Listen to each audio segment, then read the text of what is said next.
నమస్తే అండి, this is doctor Swathi, fertility specialist, Matrutva fertility centre Proddatur branch. Ovulation అనేది ట్రాక్ చేసుకునే వాళ్ళు కొంతమంది ఎల్హెచ్ కిట్స్ యూస్ చేయొచ్చా మేడం అని చాలామంది అడుగుతూ ఉన్నారనమాట. సో ఈ వీడియోలో ఎల్హెచ్ కిట్స్ అనేది యూజువల్లీ రికమెండెడా కాదా, ఎలా యూస్ చేయొచ్చు అనేది చూద్దాం.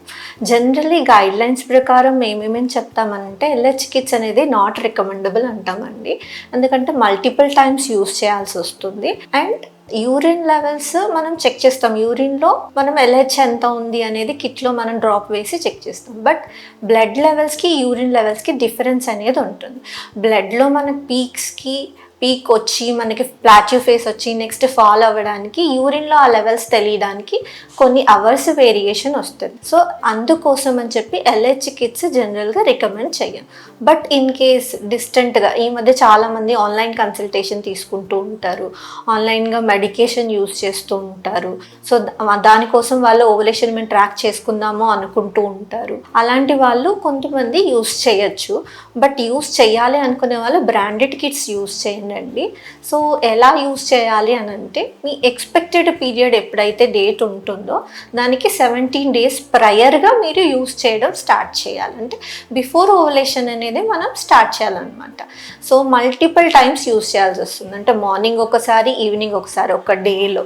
సో మీరు రెగ్యులర్గా మీరు యూస్ చేస్తూ వస్తే థిక్కర్ లైన్ ఎప్పుడు వస్తుందో అది ఇండికేట్స్ ఓవలేషన్ జరిగింది, ఆ రోజు ఓవలేషన్ జరిగింది అని మనం ఎక్స్పెక్ట్ చేయొచ్చు అనమాట. సో అంటే పర్ డే మార్నింగ్ ఈవినింగ్ ఒక 3 days మీరు ట్రాక్ చేసుకుంటూ వచ్చారని అంటే థర్డ్ డేకి మీకు ఆల్మోస్ట్ ఒక థిక్ లైన్ కనిపిస్తుంది. సో ఆ థిక్ లైన్ కనిపించినప్పుడు ఆ రోజు మీరు ఓవలేషన్ జరిగింది, మీరు ఓవలేట్ అయ్యారు అనేది తెలుస్తూ ఉంటుంది అనమాట.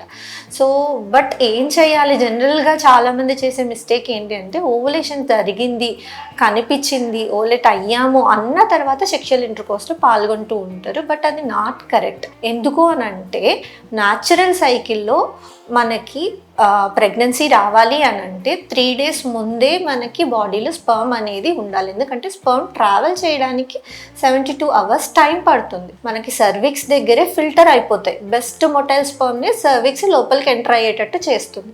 సో అది కదులుకుంటూ పైకి రీచ్ అయ్యి ఫాలోపియన్ ట్యూబ్కి రీచ్ అవ్వాలి అని అంటే 72 hours టైం పడుతుంది. సో అందుకు ముందే ఇంటర్కోర్స్లో పాల్గొంటేనే మనకి అండం యొక్క లైఫ్ స్పాన్ 12 to 24 hours మాత్రమే ఉంటుంది. సో ఈ టైంకి ఆల్రెడీ మన బాడీలో స్పర్మ్ ఉంటేనే రెండు కలిసి మనకి ఎంబ్రియో అనేది తయారవుతుంది, పిండం అనేది తయారవుతుంది అనమాట. సో చాలామంది చేసే మిస్టేక్ ఏంటి అని అంటే ఓవలేషన్ జరిగిన తర్వాత కాంటాక్ట్లో ఉండడం, లేదా ఓవలేషన్ అయింది అన్న తర్వాత కాంటాక్ట్లో ఉండడం స్టార్ట్ చేస్తారు. సో ఇది కరెక్ట్ కాదు. న్యాచురల్ సైకిల్కి ఇది కరెక్ట్ కాదు. ఐయుఐ సైకిల్కి ఇబ్బంది లేదు. ఓవలేషన్ అయిందా లేదా అని డాక్టర్కి స్కాన్లో కన్ఫర్మ్ చేసిన తర్వాత ఐయుఐ చేస్తారు. ఓవలేషన్ అయింది అని కన్ఫర్మ్ చేసుకున్నాక ఐయుఐ చేస్తూ ఉంటాం. సో దాంట్లో ఏంటంటే మేము ఆల్రెడీ ముందే ట్రిగర్ ఇస్తాం, అది ప్రీఫిక్స్డ్.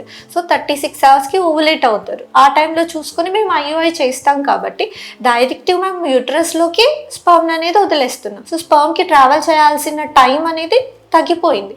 సో డైరెక్ట్గా మీకు ట్యూబ్లోకి వెళ్ళి రీచ్ అయ్యే ఛాన్స్ ఎక్కువగా ఉంటుంది.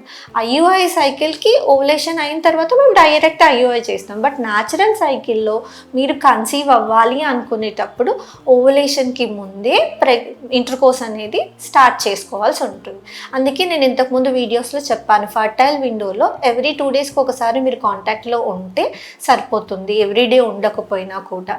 సో ఇది టిప్స్ ఫాలో అయితే న్యాచురల్గా ప్రెగ్నెన్సీ అయ్యే ఛాన్సెస్ ఎక్కువగా ఉంటాయి. ఈ విధంగా మీరు ట్రై చేసుకోండి. Thank you all. Thank you for watching.